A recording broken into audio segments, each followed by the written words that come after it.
think you have to be delusional to achieve your dreams. I've always lived my life trying to be out of my comfort zone. Living outside of your comfort zone physically and mentally is your ultimate fountain of youth. Try to be a better version of yourself today than you were yesterday. If you're not growing, you're dying. I'm going to make a documentary to show people how they can do whatever they think they can't.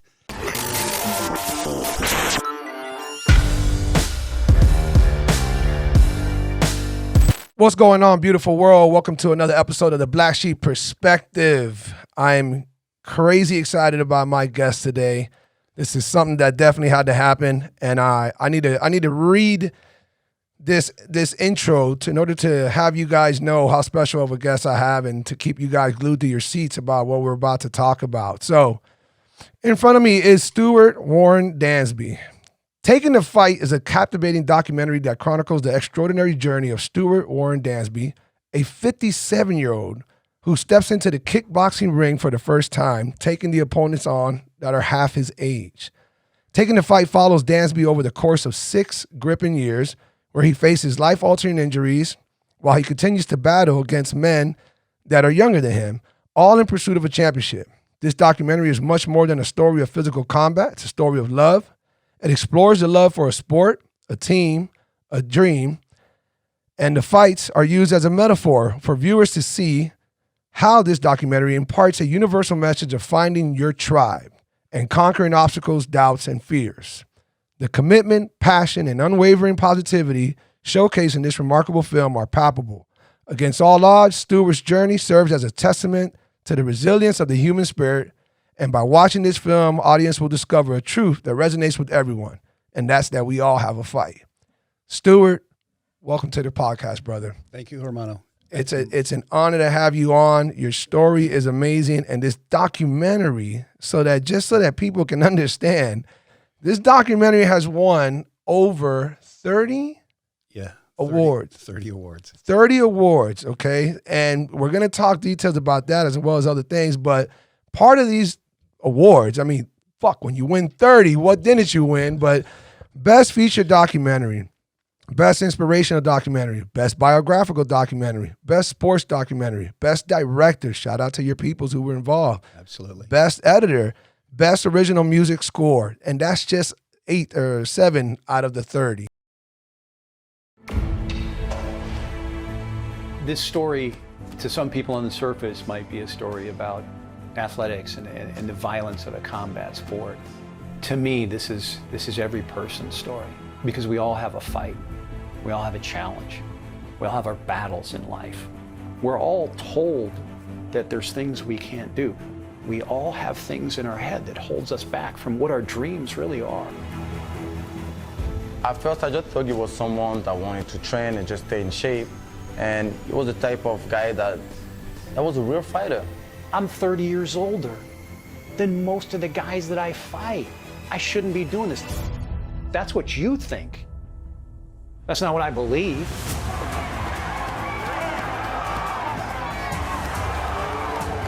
The first time that I see him, I say, maybe he's gonna continue doing it. Maybe I give him 6 months, a year, but he never quit. Put the love around you. Do it for the right reasons. Be passionate about it. Want it more than you want to breathe. His body tells him that he's crazy. You know, the pain that he feels tells him that he's crazy. It doesn't matter how bad it hurts. It doesn't matter how tired you are. Put the people around you that are the right people, the people that bring the love to you, and embrace that with no ego, with one goal: to achieve your dream.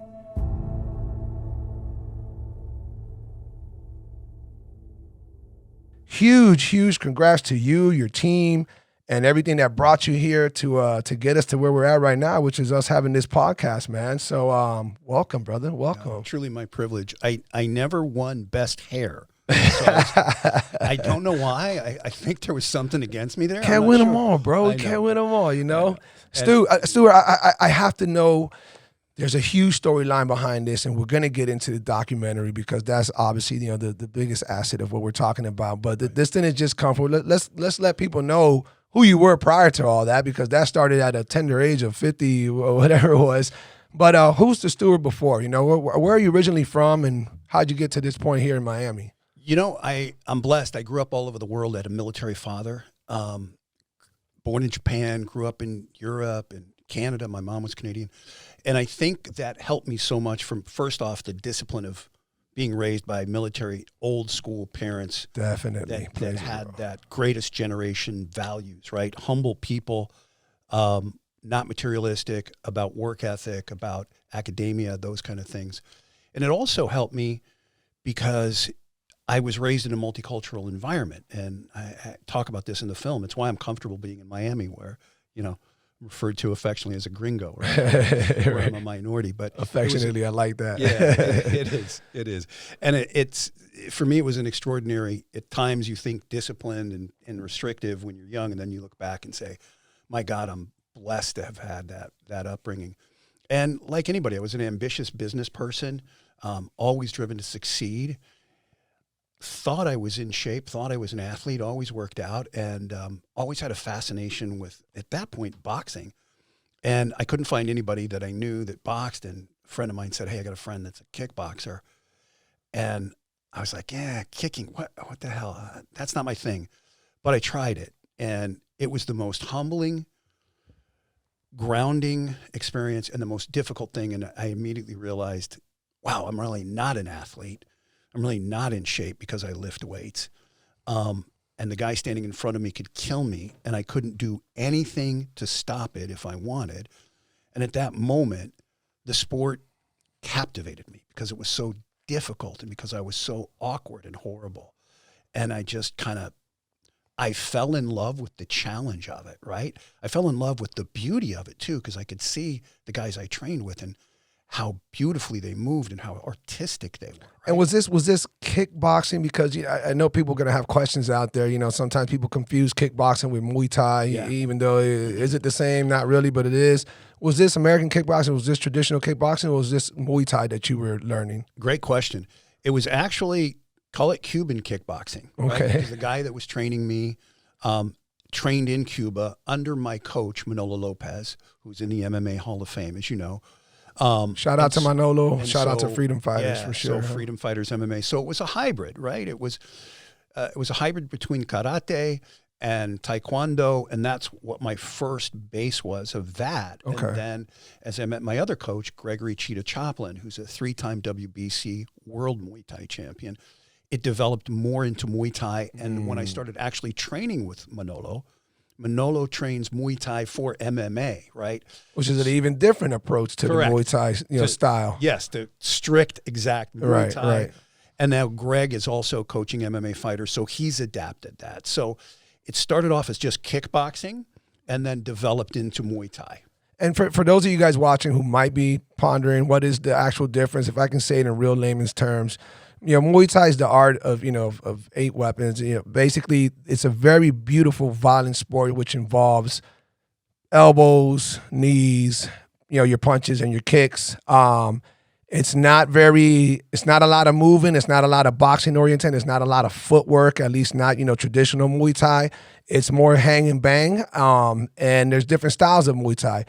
Kickboxing was really boxing that got taught how to kick, and that's really where that developed. And then it became different styles that were adapted to it, Dutch style kickboxing, and of course, and like what you're saying, Manolo and people like them who have transitioned from a taekwondo background and added it to their boxing, and so you have those styles of kickboxing. So Muay Thai and kickboxing, that's your difference, and one stems from Thailand while the other has a lot of mixed breeds adapted to it. So. Okay, so then you're doing this. You're hooked on the challenge, and you're hooked on the whole aspect of it. And then you started training more often. How long were you training before anything even remotely close came to a thought of possibly fighting? At this point, you're how old, Stuart? I started at 48. I started training. Didn't take it real serious, Wes, in the beginning. I took it serious when I trained, but I wasn't living, and you know what I mean by this, that fighter lifestyle. I wasn't fully committed to it. It was more about sparring and trying to get good at it and see if I could spar. I think in the back of my mind, it was always there. That always like fantasy. And I know you know what I'm talking about. It's like, what could I do? What could I do in a ring or a cage? Would I ever want to do this? Would I take that leap? So it was always kind of just tapping me on the back of my brain going, hey, I'm here. But I didn't get serious about it for a long time. Started training at a place called Kozone. Diego Divera owns that. Diego is also very, very well known. 5th degree black belt, South American champion in kickboxing, Argentinian champion in kickboxing, and Muay Thai, badass, right?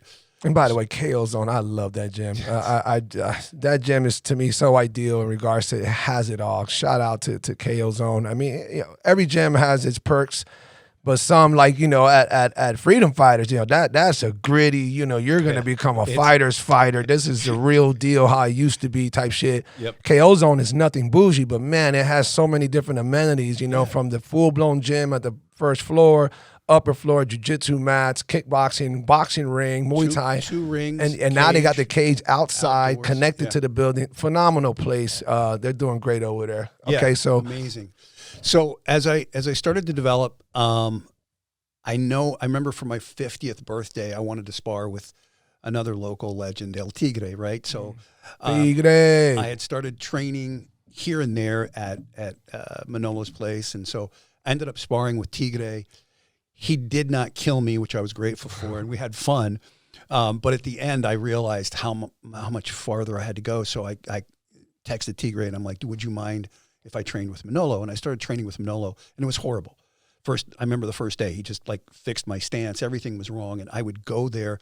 Every time I would go, and I'd go on Saturday mornings, it would just be the most uncomfortable, difficult, horrible experience. I was just like, my wife at the time said even, she's like, why are you doing this? Like, you hate it. And I'm like, I do, but I've got to get good enough to love it, because there's a part of me that loves it, right? At this point, Stuart,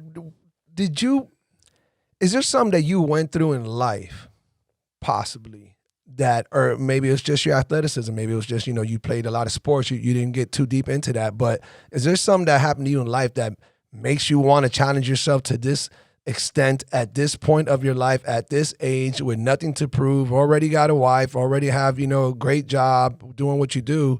What is it that kind of was burnt? What was that fire that was burning in there? Or did it all just happen on the fly, you know, because it was just, oh shit, I didn't know I have this in me. I know it's kind of late, but I want to take this further. So really interesting question. As a kid, I used to get in fist fights all the time, and I loved it. Like, now, when I was a kid, that's a valuable information here. When I was a kid, if you got in a fist fight, you know, you didn't get arrested. You weren't a domestic terrorist. Kids got in fist fights. Right. You settled it, right? Yep. And I remember being maybe in 3rd grade, and I was the first one to throw hands, because back then when you were a kid, you would wrestle. Right? And I'm just like, I don't know how to throw hands. I'm going to throw hands, right? And I loved fighting.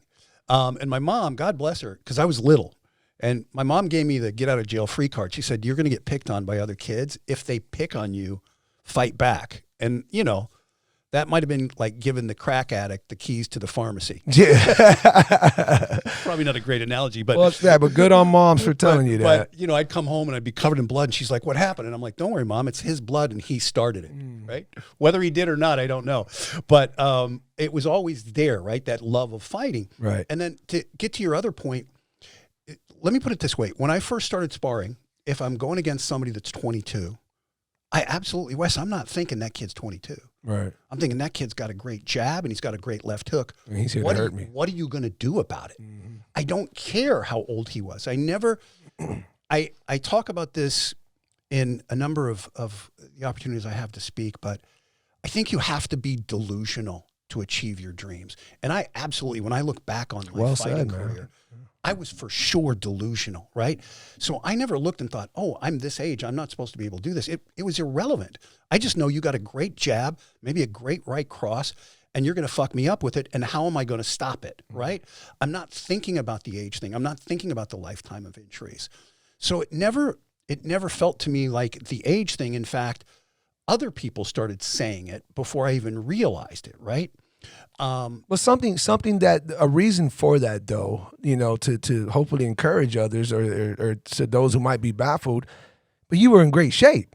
Yeah, you're in better shape now. You got in elite shape, you got in fighter shape, but you were already in great shape. So you know you feel a certain way about yourself. Correct. You know, when you're in a certain level stage of fitness. Yeah, and I was in weightlifting shape. So, you know, I came in like a rock'em sock'em robot. And of course, yeah. First couple times I'm sparring, there's a 125-pound guy in front of me beating my ass, and I'm standing here with my hands down going, right? First time I coached, we trained for, my buddy that was training me, we trained for maybe 5-6 months, and he's like, okay, today we're going to work on high kicks, throw a high kick. And I kicked him right above his knee.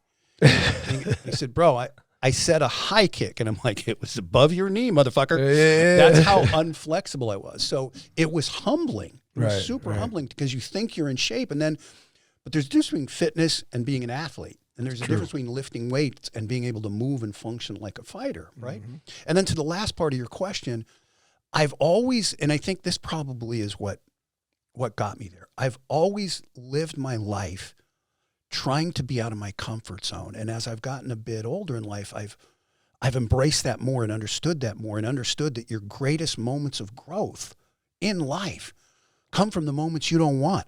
They come from that horrible discomfort. And if you can recognize that, facts, and you can run full speed, full passion into those moments and say, I'm going to come out better on the other side. I'm going to learn and I'm going to grow, whatever that is. If it's a challenge at work, if it's a challenge in relationship.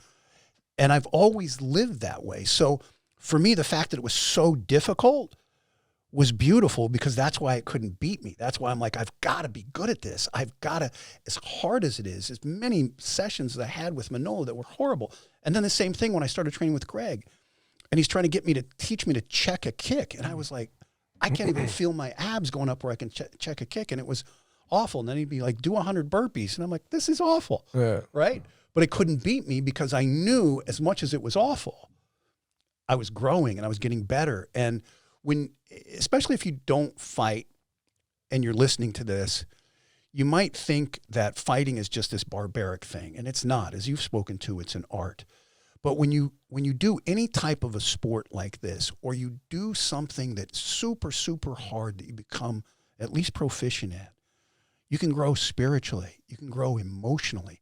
And the growth I've had isn't just physical. It isn't just learning how to throw a good low kick. It's the spiritual, it's the personal growth, it's the emotional growth, it's the mental discipline to take myself places I never thought I could go. That's right. And some of the most beautiful, most amazing people come from the roughest times, from hitting the bottom of the barrel, you know, and you need challenges. And this is probably the biggest reason why this podcast is so important, you know, for you to talk about this, because we do need challenges. Everybody, every human race, every human being needs a challenge, and we need to win these small goals in order to know what it is to have that feeling of victory, and then let that fuel the next small goals and be realistic about these goals that you set. And that helps you have a more prosperous life in regards to developing and always being. And I think that some older people stop challenging themselves when they hit a certain age, especially when it comes to the physicality part, the fitness part.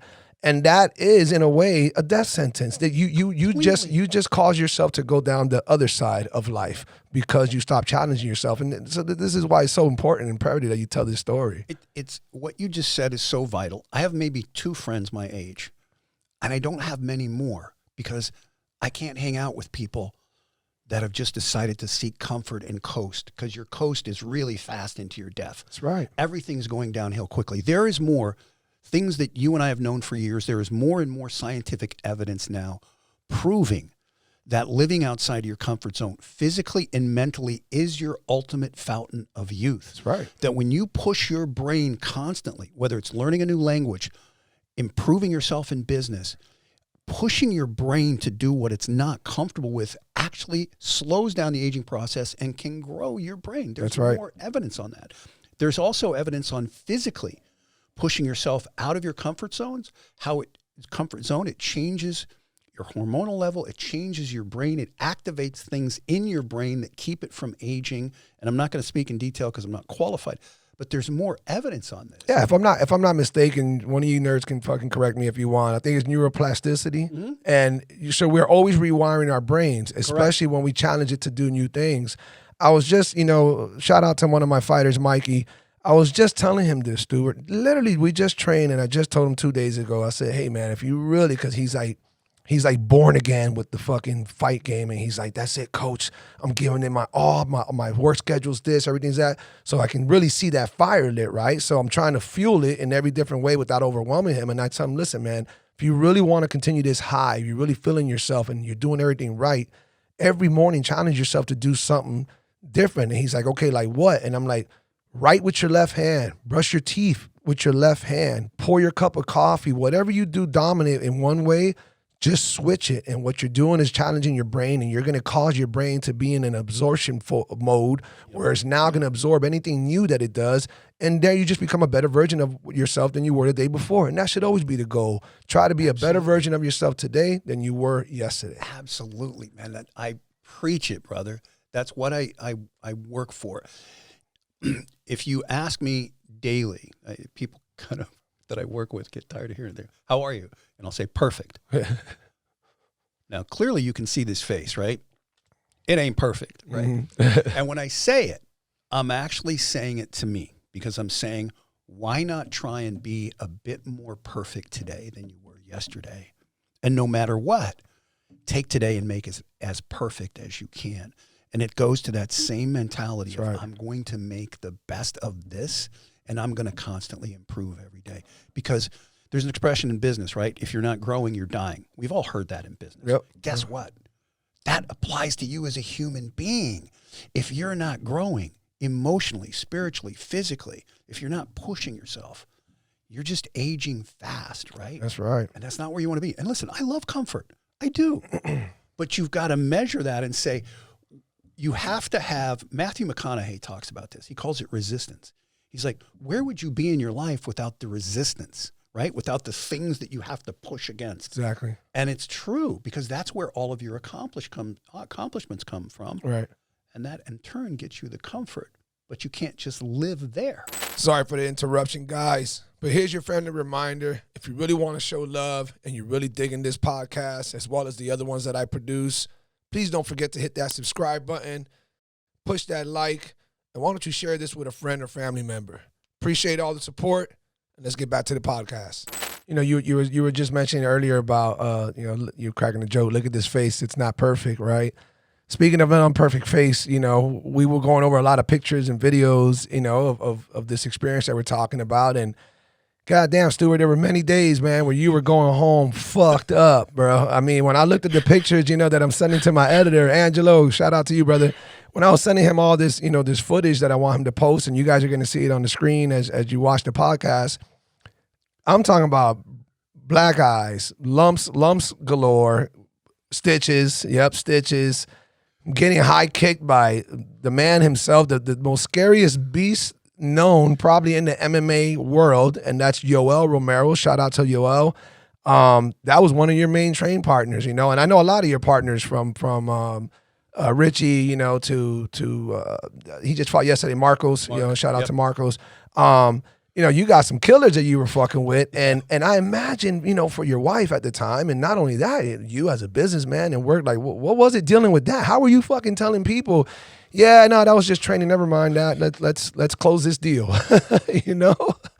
And it's funny, at my career, they actually became benign to it, right? The very first day I started at a sports nutrition supplement company where I was for 17 years, the very first day I had sparred with a heavyweight boxer the day before.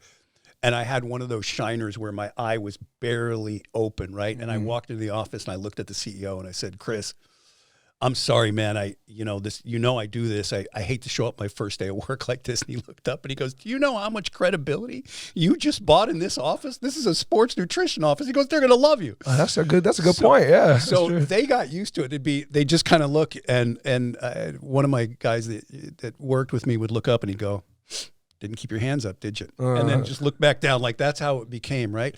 But with my wife, God bless her, she was like any spouse would be, always concerned for my health, but she was also always in my corner, right? I remember the first time I went to Manolo's place, and they were doing this thing called Bull in the Ring. And to your point, when you walk into Freedom Fighters, it's old school, right? Yeah, Back then, now it's a bit nicer, right? But duct tape on the bags. I always say you walk in and you smell the sweat and the testosterone, right? I don't know how you can smell testosterone, but that's you'd be like, holy shit, what did I do? And I show up that day, and my buddy Ernie, who's been coaching me, is in street clothes because we were going to Manolo's, or it was El Tigre's back then, to spar, right? And I'm like, dude, what are you doing in street clothes? He's like, man, my back is so fucked up, I can't train. You're on your own. And I'm like, you were my security blanket. First day going in, I'd sparred with Ernie. I'd sparred in limited things, but I'd never walked into a fighting gym, right? And so I'd take a deep breath and I'm like, what do? Go ask Manolo if you can join. And they're doing that bull in the ring, right? Yep, so yep. every fighter's done this where 2 guys are in, you do 1 round, they'll send 1 guy out, they send another guy in, fresh guy in on you, Right. boom, boom, boom. That's what they're doing my first time in. So I look at Manolo and I say, Sensei, can I join? And I swear to you, he looks at me. He doesn't remember this. And in his eyes were, be careful what you wish for, gringo, right? And I'm like, he's like, sure. So he sends a guy in, and this guy is not sparring, right? Puts me in there. The guy just is fighting me. So I'm like, and I'm already, my heart rate's up here because I'm nervous. I'm anxious, and I have this round that's just brutal. Guy goes out, send a second guy in. Fortunately, he's a little shorter than me, but he is just coming at me. Bam, bam, bam. It's not sparring, man. It's probably 80%. They're just coming at me hard. Third guy comes in. You know this. I hate tall guys. He's a tall guy. And he just starts light me up, and I can't defend him. And at one point, I'm like, hell, I'm just not going to go down this easy. I don't care if I get knocked out. And I blast him as hard as I can because he's getting sloppy on his jab, thinking he's just got me. And I just blast him with the hardest low kick I can. And I see his leg kind of bend, and he pulls back, and I see his face. And I'm like, okay, I bought myself 30 seconds. Fortunately, the round ends. End of the day, the tall guy comes up to me, kid named Carlos, and he's like, hey, man, what's your name? I introduce myself, and he goes, you know nobody was sparring with you today. And I'm like, I kind of figured that. He goes, no, bro, we were initiating you. He goes, come here. And this is what people don't know about the fighting community, right? And he gives me a big hug, and he goes, you earned it. You earned your way in here today. And then we start talking, and we're great friends, right? So I call my wife when I get in the car, and she's like, so how was it? And I'm like, oh, it was great. It was amazing, man. We were going at it. It was crazy. She's like, did you take any damage? I'm like, no, I feel great. Like they were hitting me hard, but I'm fine. I'm great. I don't do anything except I don't even look in the mirror. I get out, come home. I open the garage door. My wife happened to be in the garage. Got my gym bag in. I'm walking in like I'm the man. And I swear to God, well, she looks at me and she goes, what the fuck happened to your face? Just like that. So my ego went, vroom. Yeah, I had, it looked like somebody. Yeah, that adrenaline was, was lit, right? Yeah. I had those, looked like carpet burns, love burns. From the Velcro. And I got gringo and skin. Yeah. Right? So, that shit shows up easy. I was just like blotchy red everywhere. I'm like, ah. So, but she was always supportive, to your point, right? And for me, it's interesting when you see those things. Every time I got injured, I never got mad. Because I just went, okay, there's a lesson, right? We have this expression, you win or you learn. And so for me, every time I'd get split, I'd get cut. I'm like, okay, what did I do wrong? And how can I improve on it? And that's all I focused on every time I got fucked up like that, right? And it never really bothered me, with maybe the exception of one time where I got kneed after the bell rang. But that was always, everything else for me was a lesson when I got banged up like that. So even while you're getting your ass whooped, handed to you, and you get to look in the mirror and you get that reality check of like, damn, you're still going back for more. You're still loving the process, but let's take it to the next level, man. At some point, something went psychotic in you. And you did what very, very, very few, I'm pretty sure, maybe if you go to other countries and like Thailand and shit, maybe over there they do it a little bit more often, but very few men at your age would choose what you chose next, and that was, hey, I want to do an actual fight. Yeah. Walk us through that. What influenced you to do that and take us through that part of the journey? So I'd been testing under Diego at Kozone for belts in American kickboxing, right? Gone through that. And each one of those was its own challenge. And then Diego walks up to me one day and says, hey, it's time to test for your black belt. And I'm training with Greg, my coach, that day. And I walk up to Greg, and I was probably looking for a compliment, right? Or a vote of confidence. And I said, hey, Greg, Diego says I'm going to test for my black belt. I don't really think I'm ready yet, right? Kind of threw it out there, and he looks at me and says, well, I got a different take on it. And I'm like, what's that? He said, I don't think you can be a black belt until you've taken a fight. And any good coach knows how to climb inside your head. And he climbed right inside my head. And he turns and he walks away. And I remember looking at the back of his head going, you motherfucker. You know what you just did. You just called me out. Yeah, you know exactly what you just did. And all the things I'd fantasized about that I could do. I could do this, I could do that, I would take a fight. Yeah, it was all right there. That was my moment. That was my defining moment to decide who I was and, more importantly, who I was going to be. And I knew he would never talk about it again. I knew that. I knew he would leave it right there. Of course, it's a nice reverse psychological tactic there. And because he wasn't going to push me. Right. It was just. Had to be organic, yeah. Yeah. And so at that moment, I remember the fear, the reality, the like, holy shit, are you? But I knew I had to do it at that moment. I didn't verbalize it. I didn't say anything. I sat on it for about a week and kind of got my head wrapped around, if you do this, you're going to commit to so much. Right. So I came up to Greg and I said, okay, I want to take a fight. Now he does the takeaways. Like, you don't want to do this, dude. No, you're going to have to train twice a day. You can't party. You have to live a Spartan life. You're going to have to commit to it. You don't want to do this. And I said, yeah, I do. And he says, all right, I'm going to Europe for a couple of weeks. I'll be back. Let's talk when you get back. Goes to Europe, comes back, and I've dropped like 15 pounds. And he looks at me and he goes, okay, you're serious. And I said, I'm dead serious. And he's like, okay, then I'll get you a fight. And this is, you know this, you never win an argument with your coach, ever. This is the only argument I've ever won with him, ever. And he said, okay, I'll get you somebody in your 50s. At this time, I'm 55. And Jesus Christ. And I said, no, that's not going to work. And he's like, oh, all right, 40s. And I'm like, no. He's like, rolls his eyes. All right, somebody in their 30s. I said, Greg, it's really simple. You'll get me a first or second time fighter, just like you would anybody else. That's right. And if I win, it ain't because I'm 55, and I lose, it ain't because he's 22. The best fighter will win.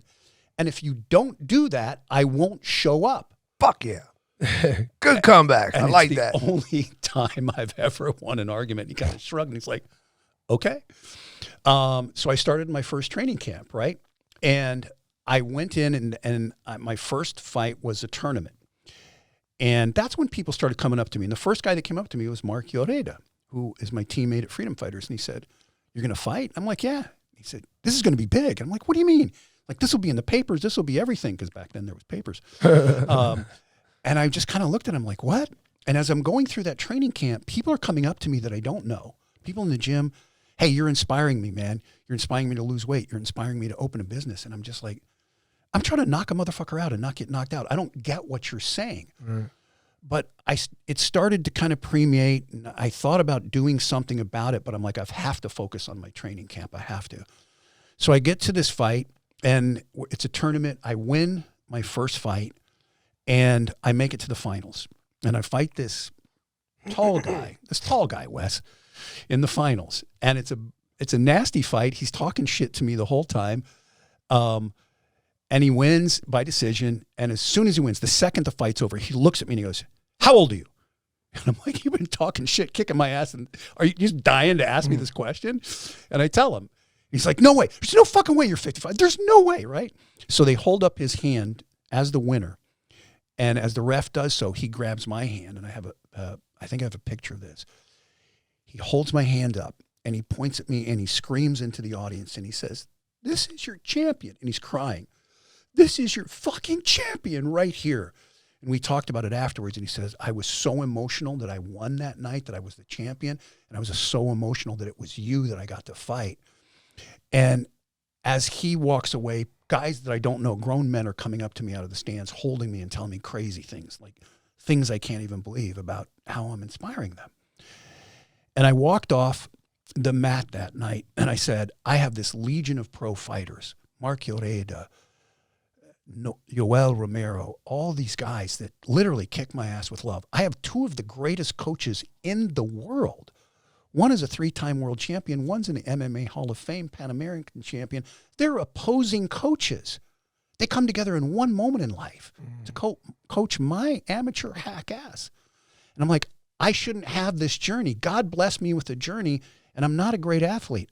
I have grade 4 arthritis in my right knee with no ACL. I have grade 4 arthritis in my left knee with surgically repaired ACL. I have asthma. I have a degenerative disc in my back. I shouldn't be able to do the things I'm doing.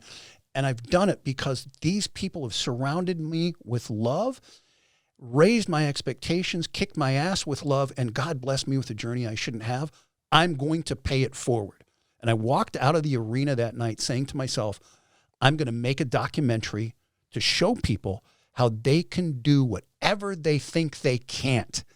how they can take obstacles and problems and negate them by turning them into challenge, because the difference between stress and challenge is one word, and it's perspective. So that documentary got its birth after the fights. After the fight. After all the congratulations and maybe a couple days or whatever after, and it hit you. Yes. That's awesome. And so I went, and I'd done a television show years before that with my wife, and I developed a great relationship and friendship with a guy named Carlos Arieta, who owns a company called Roar Post.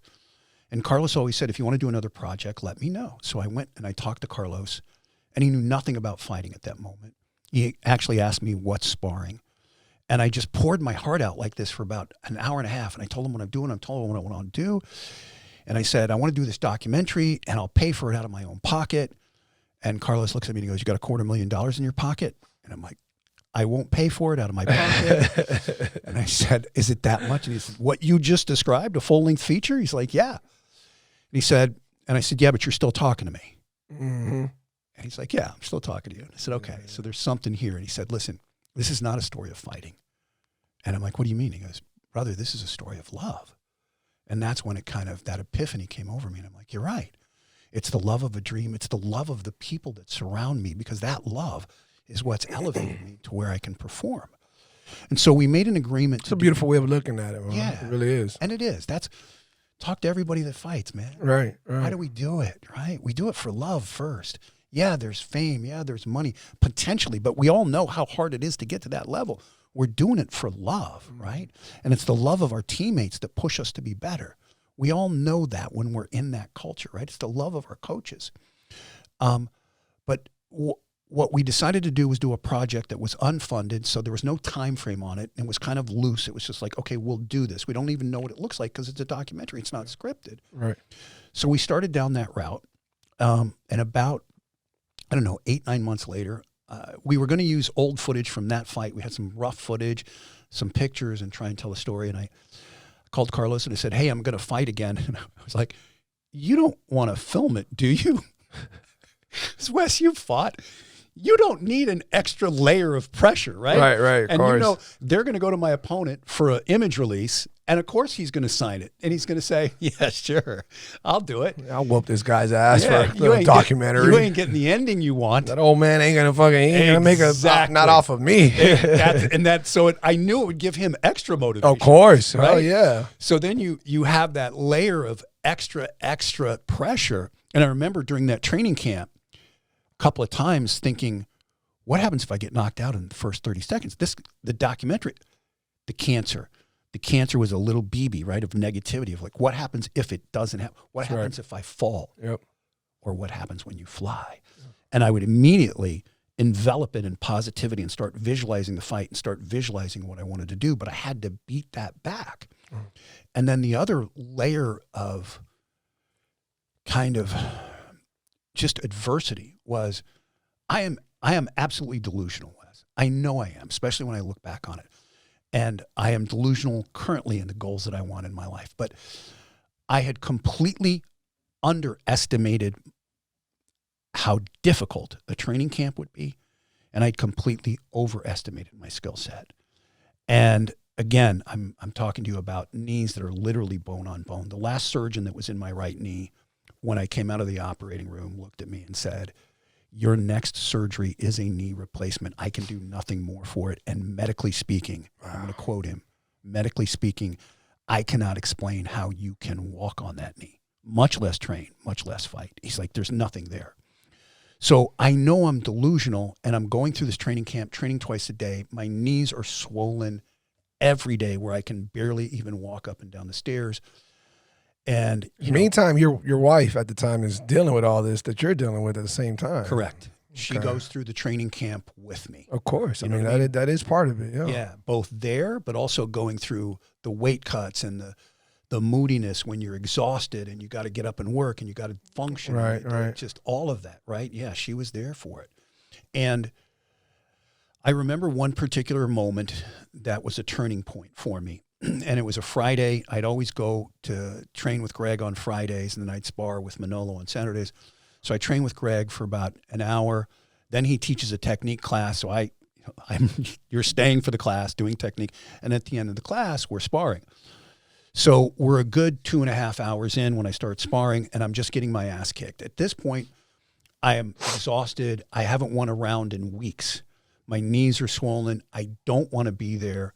And it shows, right? And I've got this 135-pounder guy named Alex Rogers, who's currently turned pro as a Muay Thai I've seen many of his fights. He's pretty good. And Alex is just beating my ass. And Alex is smaller than me. He fights at 125, just killing me. And he keeps coming in, clinching, kneeing me over and over and over. Finally, the day is over. And I try and slither out of the gym unnoticed. And Greg comes over and he says, "What's wrong with you?" And Greg never loses his patience. And he was clearly impatient. And I'm like, "What do you mean?" He's like, "Your hands are down by your sides the whole time. You don't even act like you want to be here." And I'm like, "My hands were up." He whips out his phone, Wes. He had been filming me unbeknownst to me. And he goes, "What is that?" I'm like, "My hands are at my sides." And I start making excuses, right? "Greg, my knees are so swollen. I'm in so much pain. I'm so exhausted. I'm trying to do the best I can." And he looks at me, and I'll never forget this. He says, "You don't get it. You're supposed to be exhausted. You're supposed to be in pain. You're supposed to be struggling. Because if you're not, then you are not a fighter, and you'll damn sure never be a champion. But in your case, you're hiding from it. You don't want it. You're trying to make it through class. You're not running into it. You're not embracing that moment. You're not saying, I'm beat up, I'm exhausted, and I'm going to make this the best. Yeah, let me get some more. Let me kick this guy's ass when I'm beat up and exhausted." You're not saying that. You're going the other direction. And when you can fix that, then things will start to change for you. That's right. And I went home that night, and the words still like were on the outside of my head, right? I was just like too exhausted to take it in. Came home, looked at my wife, and I said, "I think I'm Don Quixote." And for those of you that don't know, Don Quixote, or the Man of La Mancha, is a novel written in the 14th century by Miguel de Cervantes. And it's a classic novel, and it's about an old man who's riding a burro with a broomstick attacking windmills. But in his mind, he's a young knight on a steed with a lance, and he's fighting dragons. And I looked at her and said, I think I'm Don Quixote. I don't win any rounds. I literally lose to everybody. Anybody that's any good kicks my ass. And she said, "You got Greg and Manolo in your corner. There's a reason they're in your corner. If they believed what you believe right now, they wouldn't put their heart and soul into you. And they put their heart and soul into you more than you could ever pay them." Went to bed that night. When I woke up, the message kind of got through on both of them. And I got up that morning, and I'm going to go now train with Manolo. So I hit pads with Manolo for an hour, and then we spar 6 5-minute rounds at Freedom Fighters. Get up, I go to pee, I'm peeing blood because of all the knees that I took with my kidneys. Sorry for the interruption, ladies and gentlemen, but if you're really liking this podcast, as well as the others prior to it, please do not forget to hit that subscribe button, push that like, and go ahead and share this with some friends and family. Thank you for all the support, and let's get back to the podcast. God damn it, Alex. You went a little bit too far, buddy. You went a little bit too far. I don't even know if Alex knows this. I don't think I ever told him. But and you hear other fighters tell you, yeah, if that happens, if you get kneed in the kidneys too much, it'll pass, right? And fighters are kind of just like doctors. So yeah, right. I know. So I took the fighter's advice. And I said to myself, all right, if it doesn't clear up by this evening, I'll go to the hospital. Right now, I'm going to go train and spar because I have to run into this moment. So I went in. Now I'm more exhausted than the day before, but I had a great session with Manolo because I didn't think about exhausted. I focused on what I could do, how I could flow, what energy I did have, what I could accomplish. And that's the difference between stress and challenge. And everything you just said is what you can do in life as well. And again, this is why it's such a great comparison to hear the story, because that is what you can do. You're using it right now in regards to the actual scenario of fighting in the sparring session and being fatigued, but that's what life does to you outside. You get fatigued, you get stressed, you got things going on, but what can you change that's in your power? What is it that you have in you to fix what's fixable? You're so right, Wes. You're so right. That is 100% on point. And in this case, you know, this story, I'm simply the metaphor to tell this, but Right. that's how we apply it in life and That's every right. day. It's the same thing. Because you're going to hit these things at work where I don't know how to do this. I wasn't trained how to, I've got 3 deadlines. What am I supposed to do? And you can just freeze and bitch, or you can say, what if I teach myself how to do this? What if I figure it out and I get better as a business person, right? You're going to have these stresses with your kids, with your spouse, but how do you fix it? How do you address it? And that's what's so vital, right? So I have a great training session with Manolo. We're all chilling. Everybody, as you know, before sparring starts, people are hanging out, talking shit. We're doing that. And everybody's talking, and I'm got about 30 minutes of rest, and all of a sudden, like an old Western, when the bad guy walks into the saloon and the whole place gets quiet, Yoel Romero walks into Freedom Fighters, and everybody gets quiet. And I've seen this every time they walk in, they kind of go, oh, crap. Fuck, I don't want to spar again. Exactly. Yeah. Everybody's just, they're like, oh, shit, maybe he won't see me. And he's, you know, there's all these pro MMA For those of fighters. you guys who don't know, look it up really quick. Yoel Romero, absolute fucking beast. He's a Olympic wrestler for Cuba. He was a UFC fighter. He was a Bellator fighter. He contested for the title a couple of times. He also fought for Dirty Boxing, had an impressive 1 win or 2 wins. And he just made his debut on BKFC and had an amazing fucking fight. The man's 40 what right now? He's 44. Still looks like a fucking Greek god. It's the guy's unreal. Shout out to Yoel. Yeah, he's going to make somebody not want to fucking go against him. I landed a low kick on him clean one time, and my leg bounced off like I kicked a tractor tire. With shin guards. And with shin guard, and I looked at him, I'm like, you okay? Because I'm like, hopefully that didn't piss you off. But anyway, Yoel walks in. I've had many rounds with him. And he looks, and I'm going to imitate Yoel. He looks at me and goes, all the fighters in the room look at me and goes, Stuart, you and me a first round, bro. And I'm like, what the fuck? I look at him and I'm like, come on, man. You got a bunch of real fighters here. Why are you picking on me? He goes, let's go. And I'm like, it hit me. Greg's words hit me right then. And I'm like, there it is. That's what I don't want to do. Right.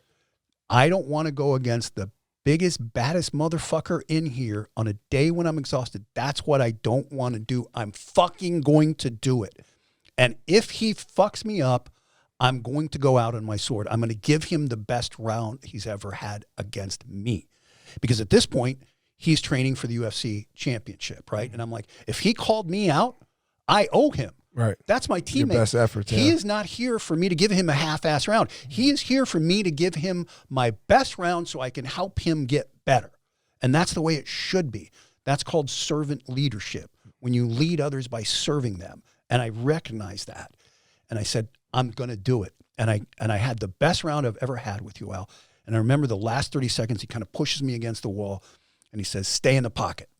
And we just trade punches boxing for 30 seconds. Now, Yoel is not going full speed because I can still speak and articulate. So you know he's going to go full speed, right? But it's enough where every time he hits me, I'm like, oh. Right. And in the middle of it, he's like, come on, because he could see I was tiring. Come on, keep coming. And I just found something deep in me, and I just pushed harder and kept coming. Round ends, and he grabs me and he pulls me in and he says, I love you, bro. I have 5 more rounds that day. I finished the day. I'm sitting over hanging out like we all are afterwards. It's part of the best part of training and sparring is when you're talking shit afterwards. Of course, yeah, the bond. And Ray Fundura, who is our grappling coach, walks up. Yoel's in the corner holding court with a couple of guys talking in Spanish, and Ray walks up to me and he says, you know you got Yoel Romero talking about you in that corner, right? I'm like, no, what? He said, motherfucker, Yoel Romero just said, I felt the power of Stuart's middle kick, and I don't want to feel it again. And I just smiled. And I said, okay, that was it. Now, don't get me wrong. I did not beat Yoel Romero that day. Right. But I had the best round I've ever had. What I did do is I beat the Stuart Dansby that was sparring against Alex Rogers on Friday. Saturday morning, that was a better Stuart Dansby. I beat that guy on Friday. I became better. And that was what Greg was talking about. Right. And those are the moments in our life, and I said this early, when you get to define both who you are and who you want to be, right? And that's where the personal, emotional, spiritual growth comes from. And that was in my first training camp. How much longer after that until the fight came to fruition? I was probably 2 to 3 weeks out from my first fight in a ring, and that's that's the first fight that the documentary opens up to. And then but you had a total of how many fights, Stuart? 4. 4. So this right now is going to be your second. Yes. No, third. At the time, this one's going to be the third. Yeah, because I had 2 in the tournament that night, and then this would be my third, my first fight in a ring, and it was 10-ounce gloves, so I was pretty excited about it because of smaller gloves, and it was in a ring, and it was just exciting as hell. And how was those results, and how did you feel about your performance on that one? So that was an interesting fight. I fought a kid named Steven DeVito at the time. He was 26. I'm 56. Steven's 6'2". He goes on to become the ISKA state kickboxing Muay Thai champion after that. But it was a crazy fight. Very respectful coach, very respectful with me. And Steven comes out hard in the first round, like just explodes on me. And quite frankly, is fucking me up. I've watched the film of that. I got a standing 8 in the first. All I remember is Ray, I'm trying to think of his name, referee named Ray Ramos is the ref. Great guy. I remember Ray standing in front of me, and it was like I was watching it in slow motion, Ray going, 1, 2, and in the back of my head, Wes, I'm like, holy shit, I'm getting a standing 8 because Steven has rocked me so hard. It's wild how that just, you got to put it all together. Where am I at right now in life? Yeah, it's like you just smoked the best joint of your life, but this is not when you want to do it. Right. You're like, and I'm like, say something. I'm like, Ray, get the fuck out of my way. I can fight. And he's like, okay, go. So I finished the round, and you can see it in the documentary. I'm sitting there like just glazed, and Greg's leaning over talking to me, and he says, that was beautiful. And I'm like, are you watching the same fight? Because I don't know what was beautiful. He said this. Because at this point, I can't figure out how to beat Steven. I have no clue. All I know is I'm getting my ass kicked. I don't know what to do. And I'm sitting in my corner going, I don't know, how am I going to beat this guy? And he said, it's beautiful. He said, when you're fighting him in his distance, he's winning. It's that simple. When you're inside, you're winning. You got to recognize that. I just need you to get inside. You know how to get in. That's all I needed. I need that simple piece of direction. Second round comes out. Now it's competitive. Steven still wins the second round. Third round comes out. Steven's exhausted, adrenaline dumps, but he's still a worthy opponent.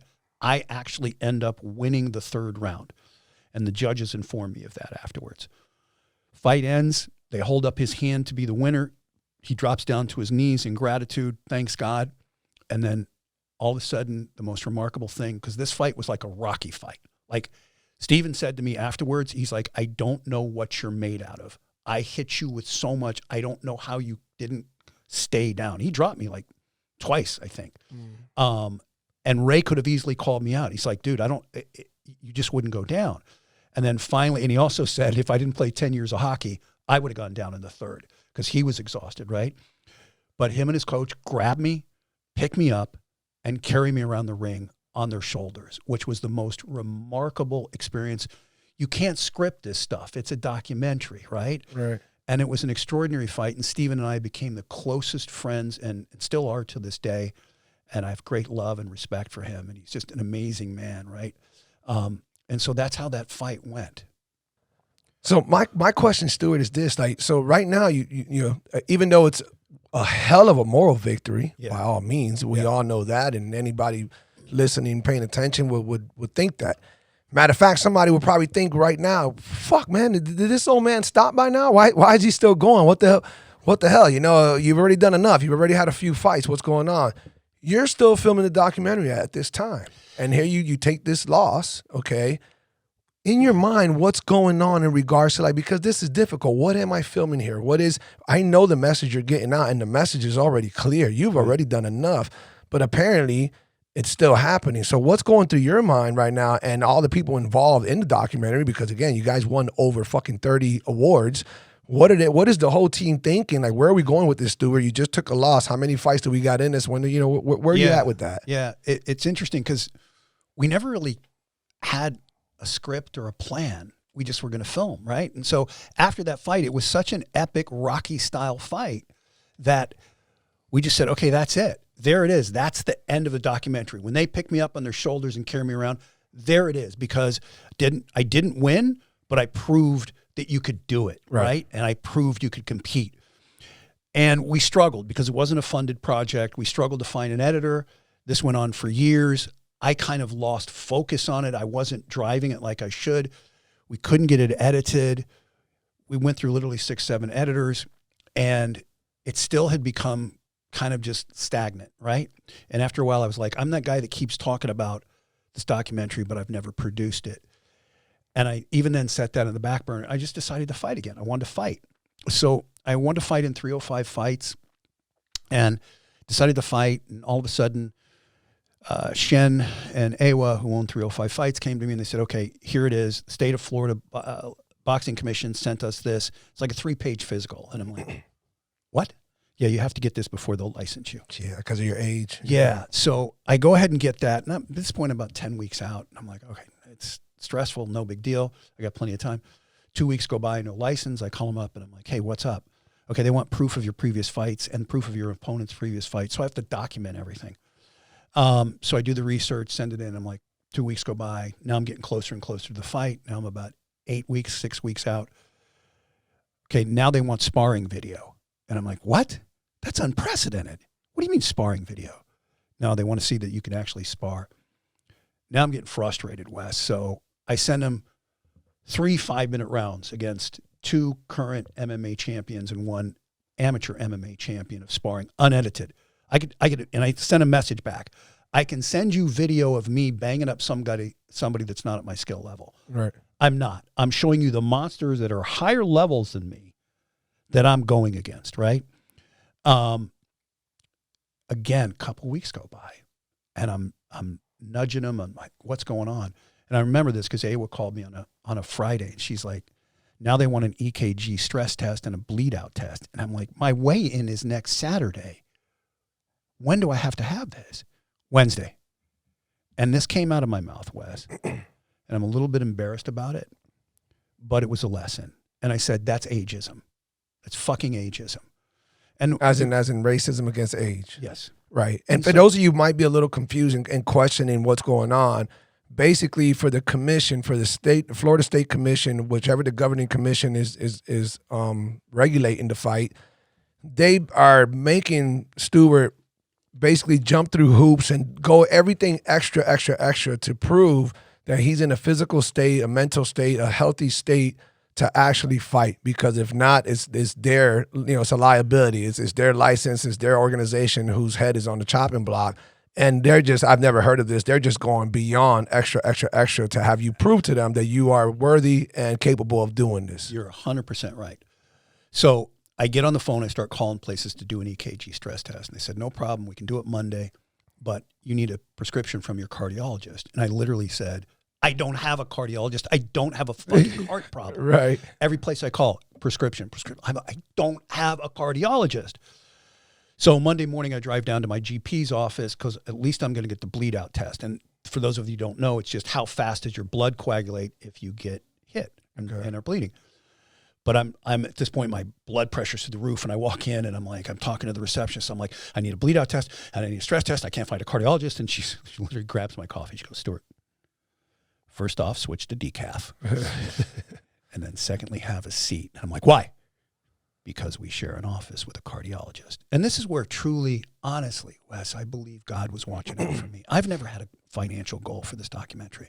My goal has always been to change lives. That's all I've ever wanted to do, to share my story as the conduit and to show people they can achieve anything they want. And I think God kind of stepped in here. And she said, come in Wednesday. The cardiologist will see you. He'll give you the stress test. So I go in Wednesday. My blood pressure is literally like 120 over 180 because I'm so stressed over this. And I know he's going to react to it. So I sit him down and I said, Doc, before we do this, let's tell a story. Let me tell you a story. And I give him like 20 minutes of my story in the documentary and what I'm trying to accomplish, right? But not thinking the documentary is going to be a part of this, but it has to be kind of thing. So we're talking and then he goes, okay. I said, so you got to disregard my blood pressure. Let me take the stress test. He goes, okay, we'll do it. And he goes, I'm not going to run you. I'm just going to incline this, and I'll get you at your max heart rate. So he inclines the treadmill, and he's like, I can't get you to your max heart rate. I said, I could have told you that. You're going to have to run me. Runs me. I killed the test. He goes, this is amazing. Come back tomorrow. I'll have it for you. Gives me the test. I send it in. AWA calls me Friday and says, go sell some tickets. You just got your license, right? And then my wife, for the first time, I'd called her actually when I couldn't get into, when I was so frustrated with finding a place to do the EKG stress test. And she said, listen, right now you're being a victim. She's like, you're letting them control you.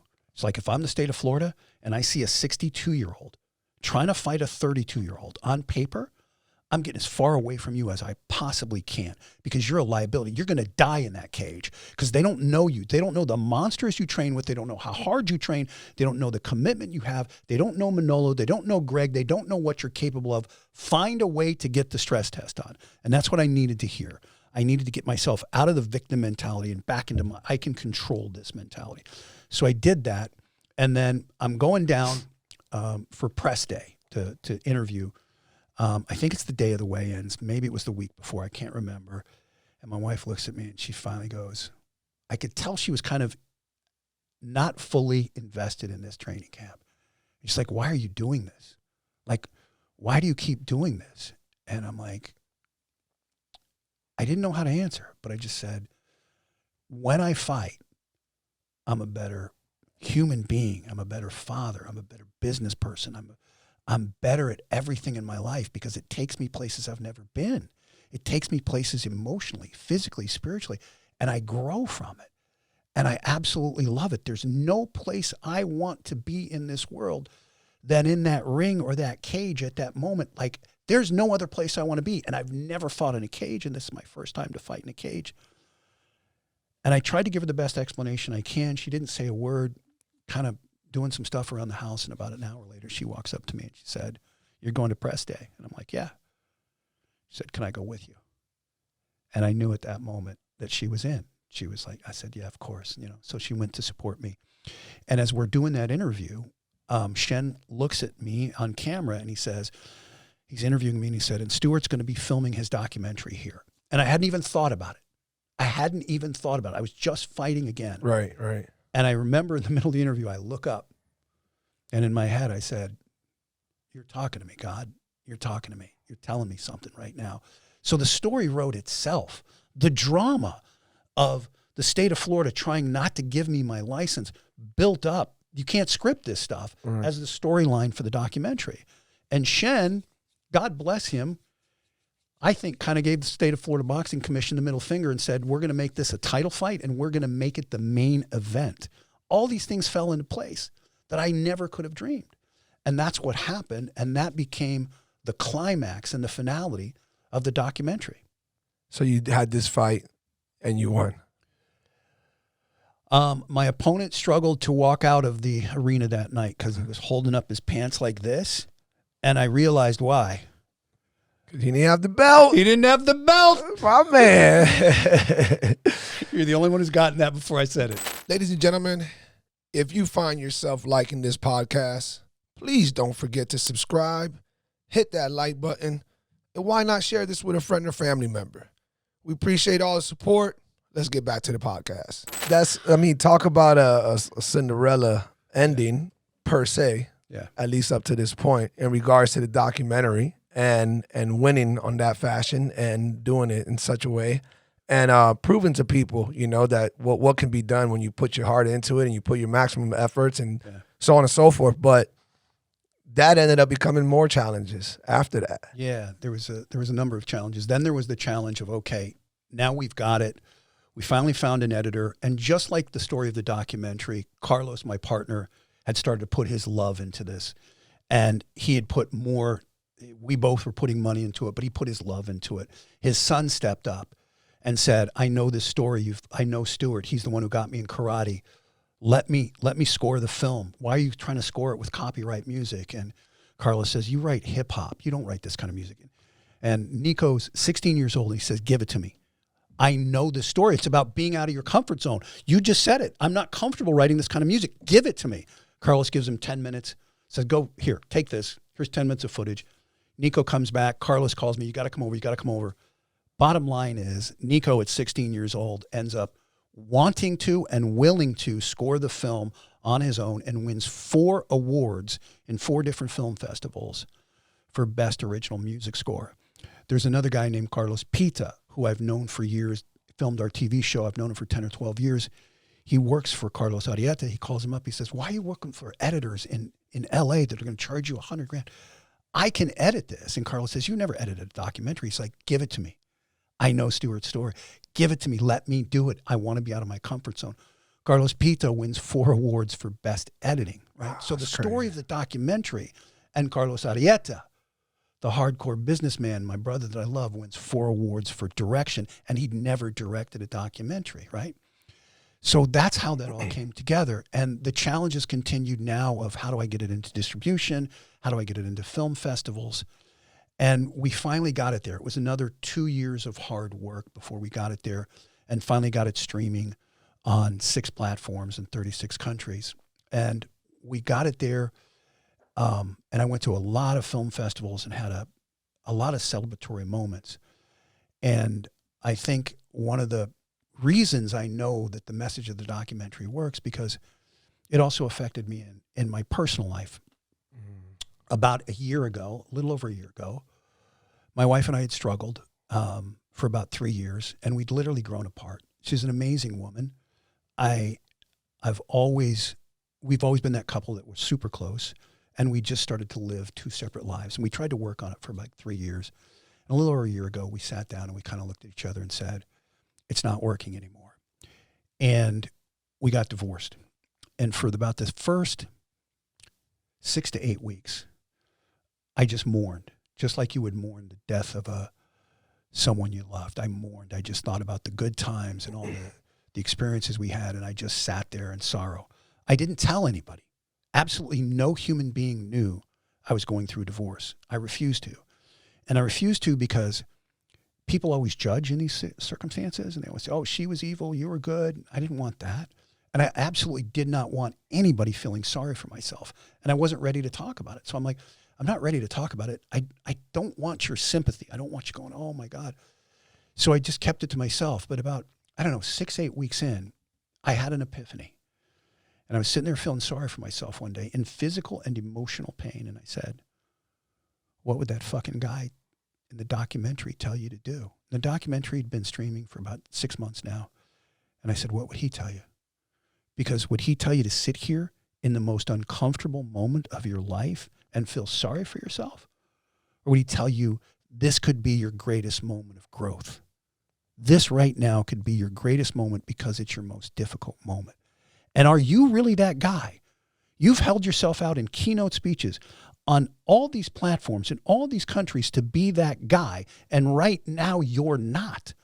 Right now you're just another motherfucker that's feeling sorry for himself and assigning blame to other people. And so I owned it. At that moment, I said, you're going to own everything that went wrong in your relationship. Because if you can do that, you can grow. And you can continue to tell this same message at a higher level with more depth of understanding how these principles apply in every aspect of life, not just in a ring or a cage. And I did. And I was very introspective, and I wrote things down, and I owned everything that went wrong as my responsibility, and how could I change my behavior both now to affect other people positively, and if God ever graced me with another love, even though that wasn't something on my mind then, could I ever be a better man? And within that, I also wanted to own it because the woman that I'd spent over 20 years with, I didn't want to have any resentment towards. Mm-hmm. I would literally own the resentment. That hatred would be inside of me, not her. But I didn't want to look at her with hatred. So if I could own that and own the responsibility of being better, then I could heal. And I did. And it took me months, and it took me months to get in a good place. And then it took me, I'd still have moments here and there and moments here and there. But what I realized in the long run was that's what I needed to do. One of my opponent's coaches has a great expression.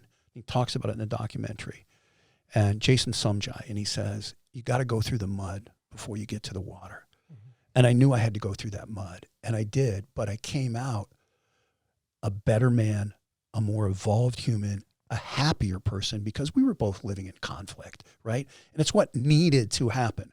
But you have to have that pain. You have to have that pain in order to grow and in order to improve. But if you can embrace it and understand it, then you can achieve it with a willingness and a passion. Does that make sense? Of course it does. I want to see if I can dissect it a little bit more. And it's not for like true exposure, but more so to help people understand as to what maybe could have been done a little bit better. You know, again, it's not really to put you on the spot. Do it. But for people to learn from this, I kind of want a little bit of more details. Was the training and what you went through, was that a big cause of something that eventually stemmed into the future divorce? Or was that kind of irrelevant and it was just you guys as individuals, what occurred in its natural state? Or in the middle, was it what you became after all that? It wasn't because of what happened during, but what you became, this individual that you now became, the way you look at life, approach life, feel spiritually, positivity, optimism, whatever it is, that kind of started the small disconnection that occurred between you and her. Yeah. Really in-depth questions, man. Very insightful questions. I'll take the first one first. When I look back, there were, and you can look back at any relationship if it doesn't end well and you say, here's where the dysfunction started, right? How could I react to that different? If that happened today, would I still be as impatient? Would I still be as volatile, losing my temper over it? Or could I be more empathetic? Could I be more understanding? Could I be more nurturing? That's hard for a man to say, but could I? Right. Could I, and in doing so, could I make her feel more safe and more secure? And if you talk to women, safety and security in a relationship is everything. And what do you mean you're safe? You're with me, I'm a fighter. That's not what they're talking about. Right. And so I look at that and how I handled those situations in not being patient enough, in not being empathetic enough. And yes, she started to change in the direction of her life and the things that she wanted. She wasn't as much into being that glamorous fitness woman, although fitness is still a vital part of her life, but it wasn't about that. It was more spiritual that she became. And I became very different as a fighter in how I looked at life and how I grew. And we did grow apart in those ways, but it comes back to me not being the supportive, patient person, and it candidly being too selfish at times. And she was always there to support me. And I know I could have been less selfish and more in tune to her. And those are the things I look at right now and say, that's where you've improved. Not just that you're aware of it. The first step is awareness. And the second step is, how do I change that? How do I evolve and become better, right? Did that answer your question? Yeah, it did. It definitely did. I mean, you have to, it's just that sometimes people don't realize that, well, we could have been in a better situation, but I allowed this to take precedence. You know, I mean, I can only imagine, you know, I haven't been in the longest relationships, and especially somebody you've grown with for so many years. But, you know, I'm not trying to play devil's advocate. I'm just trying to see, did she see a side of you during that? Like, man, he can really get too intense, or he can really dedicate to something else that's outside of me. Man, we're on the second half of our lives. I really wish deep down inside I was trying to be supportive as hell, but he kind of showed me a sign that he's more concerned with other things versus me. You know, and I'm just wondering, can others learn from that? Was that it, or was it? No, it wasn't that. That part of you guys' lives might have went great. It was the aftermath that went somewhere else. So if I did the right things, then the way we grew apart wouldn't have been an issue, right? Right. That being said, that is each one of our journeys, right? Right, And I'm happier now because I've freed myself of that internal conflict. And that's where we were. We'd become an internal conflict. And going through that, I can say I've never been happier than I am now. And I've never grown as much, and I've never evolved as much. So it's each of our individual journeys, that's the direction we needed to go. Yeah, and it seems like I would imagine she's in a good place as well right now. Do you guys keep in touch on a friendly, amicable way or not much? We share custody of our dog. So, that's right. You told me you had to drop her off. Yeah, once a week I'll see her when I drop off the dog. We're absolutely respectful. When I pray for God to allow her to find the happiness that she seeks, and I want that for her, and I always will. Right? We don't call each other up. How's your life going? What's going on? Right. That would be inappropriate for either one of us. But we're friendly. We have a good relationship. We wish each other well, and that's the way it should be, man. People get so caught up in anger and it was, I was married to this bitch. I was married to this asshole. Really? Because it takes two, right? Of course. So, and first off, why would you want to piss all over the good times? Take what you can learn from it. You win or you learn. Take what you can learn from it. Cherish what was, because that was remarkable when it was. And now how can I apply those lessons to my life now? That's what's powerful. We're each on our own journey. And there's no exact script. No matter how much we try and control it, there's no exact script. God has a plan for us we don't know, right? And things change, so you just evolve into how you can still grow and be that better person. But Stuart, it seems like one of the biggest messages, that we're sending here with this podcast has been, run into the fire. Yeah, absolutely. Accept these challenges. Do not flirt with complacency. The more you slow down, the closer you get to death, type shit. And this is all accurate. And being able to accept changes, because change is good. Change is good. People are always so fearful of change, and they don't realize change is growth. Change is a challenge. When you change something that you're used to, it's a challenge, and a challenge, we already beat the dead horse, is what's going to make you a better person on a daily basis. And you've conquered a lot of challenges, and you've come up a lot of changes. Matter of fact, you had a change not too long ago in your career. Tell us about that. What's going on with your career choices right now? So I left the sports nutrition industry to take a bigger role with a startup here out of South Florida, a company called TLF Apparel, Take Life Further. It's elevated essentials, high-end gym to street wear, and I love fashion. It's what I'm wearing right now, TLF, and I love fitness. I'm still in a space that I absolutely am passionate about. I have to be passionate about what I do. Hell yeah. And we've got so many cool challenges, and we're growing so fast, and it's just every day I'm in, man. I'm full on, and that's how I want to live. I want to live where every day I come home and I'm just exhausted because I know I left no amount of effort on the table. So super excited about that. And it's just last year has been. People could say last year was. A friend of mine said, "So was last year the toughest year of your life?" And I said, "No, man. It was the greatest growth year I've ever had, for sure." Hell yeah. And I'm happy to be here because my challenges at work are I'm trying to learn a new business. Just the way you reworded that. See, that right there is a lesson all on its own, because words hold so much power, and when you speak things into existence, and not even that, even if you don't speak it, if you fucking think it and you think it the wrong way, it'll send you the wrong way. So instead of feel it. Yeah, so instead of thinking, damn, dude, 2025 was a fucking rough year. That shit was tough. Now, reverse that. Man, 2025, dude, I learned a lot, man. I grew a lot. There was a lot of challenges, and I definitely had to step my game up, and my back was against the wall. But, man, that makes me feel great about 2026 because I'm different. It just changes everything right there. Everything. You just said it, man. Yeah, and but people need to do that. Again, I hope that they get that. One of the main things that you've been doing, you keep talking about, your journey is amazing, but there's so many little intricate details to it that needed to be done to make this journey amazing. And then one of them is like what you're doing now, the way you verbalize things so that it's more positive than negative. You're going to feel what you think. That's right. Yeah. So if I'm sitting here thinking shitty things, I'm going to feel shitty. Now, if I change my thoughts, right? If I'm sitting here going, God, I got to eat this bowl of sauerkraut.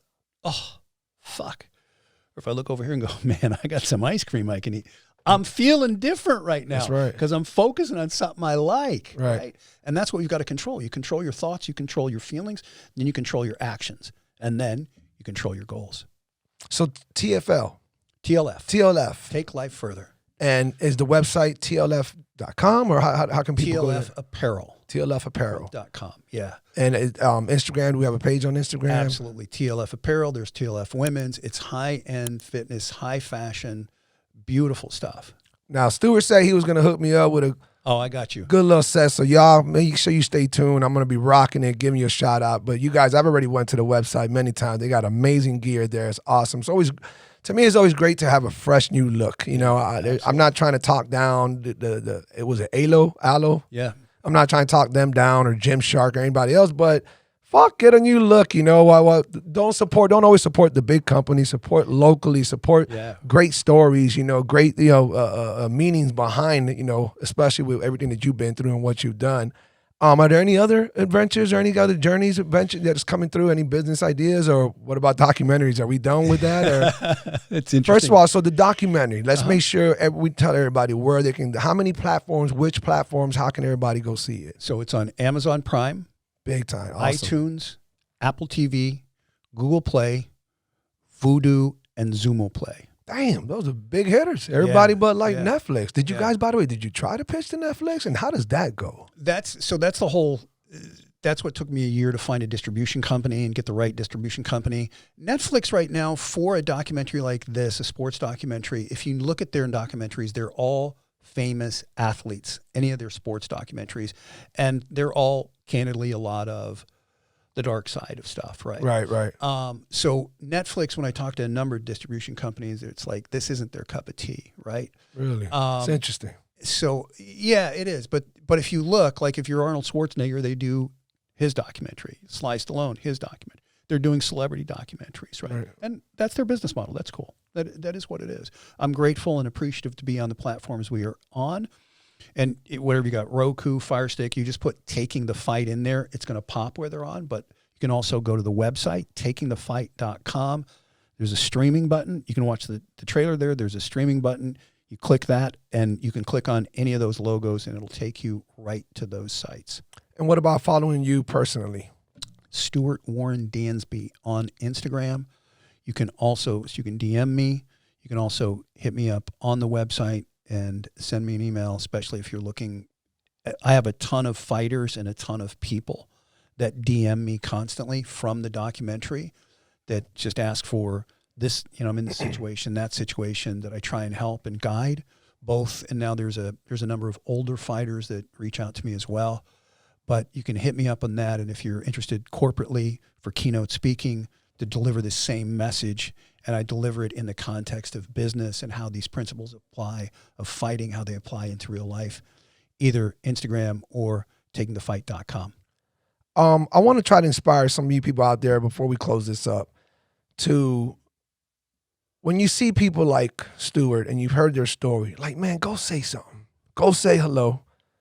Go congratulations. Go tell him, hey man, I saw that podcast, man. I loved hearing your story. Hey man, I saw your documentary, man. That shit was inspiring, because that goes such a long way. And a small example is, and this is a tiny example compared to your story and what you've accomplished. I have a shout out to a new friend that I just made, Abraham. Abraham, I appreciate you coming up to me at the gym. This guy, this is a scary looking motherfucker, all right? Big beard. He's got long hair. It's in a ponytail. This motherfucker looks like a Viking. He's swole. He's in great shape. And, I'm a motherfucker myself, right? I'm a killer myself. And I don't even want to go up to the guy, you know what I mean? Like that. And I'm working out. And I know when I work out, I look a certain way. I'm very zoned in. I for sure already hit the pen. So I got a good little high going. And I'm getting it in. And I know I might look a little intimidating, but this guy, he comes out to me. Immediately, I take my headphones off, and he says, hey, man, I follow your podcast. And I said, how cool is that? I went from fucking killer, cussing myself out, Wes, you pussy, you better do this set better than you ever, like I talk to myself like, come on, motherfucker, go harder, go better, whatever. Yep. And I went, and the minute he says that, and I take off my headphones, I'm like, what's up, bro? And I'm looking like, who's this Viking that about to swing on me or something? And he says, hey, man, I follow you. I was like, you follow me? Your podcast? I'm like, oh, shit. And I just start smiling like a little fucking girl. Yeah. And I said, oh, man, I appreciate it. He said, yeah, man, you got good stuff, dude. I was just watching, and he tells me the one that I did with a chick about feminism and so on and so forth. And he told me, yeah, you got great stuff. You know, I seen your truck outside. I never really I didn't want to bother you, you know, because, you know, you're getting it in. And I said, again, I was all giggly. And I was like, dude, you just made my day, you know. And I'm telling you right now, you know, Abraham, you made my day. You know, it goes a long way when people out there, you know, you guys watching, viewers, followers, subscribers, people who support, you know, the cause, the movement. You know, it's a Black Sheep movement. You know, it's a Stuart Warren Dansby movement. You know, it's a you know, take the fight movement. We appreciate that type of stuff. You know, it goes really, really far, and that's why I'm talking about it right now. So make sure if and when you see Stuart, you know, say what's up, man. Say hi. Tell him, you know, appreciate it, you know, because it motivates us. It keeps that fire burning in us that we're doing something right, and it, you know, makes us want to do more. It's you know? our oxygen. Yes, you're right. It's 100% our oxygen. That moment that guy walks up to you, and the days you don't want to do this, and the days you're like, man, I got to sit up, man, I got to edit, man, I got to do this. Yeah. That's the moments where you go, okay, it's making a difference with people. That's right. That's the oxygen that keeps us going. That's right. That's right. And you know what? We're going to a lot of main places, big places, and I know you got a lot of great things that you're going to be doing, and I myself too. And big shout out to everybody who's involved with this Black Sheep movement, man. You know, my man, my brand manager, Malik, Wes, I appreciate you, brother. All you people supported me, all my friends and family, man. We made it this far. We're about to hit 10,000. I know it's going to happen after this video goes out. And it's just always upwards, man. So appreciate all the support, guys. I appreciate all that. Stuart, you are the fucking man, brother. I can't tell you how honored I am to have you here and sharing your story, and your documentary is amazing. Taking the fight, make sure you guys take the fight. Take the fight. Make sure you guys go support. Look it up on all those platforms. Follow Stuart. Show your love. And we're going to catch you guys on the next one, man. Peace. Us, brother.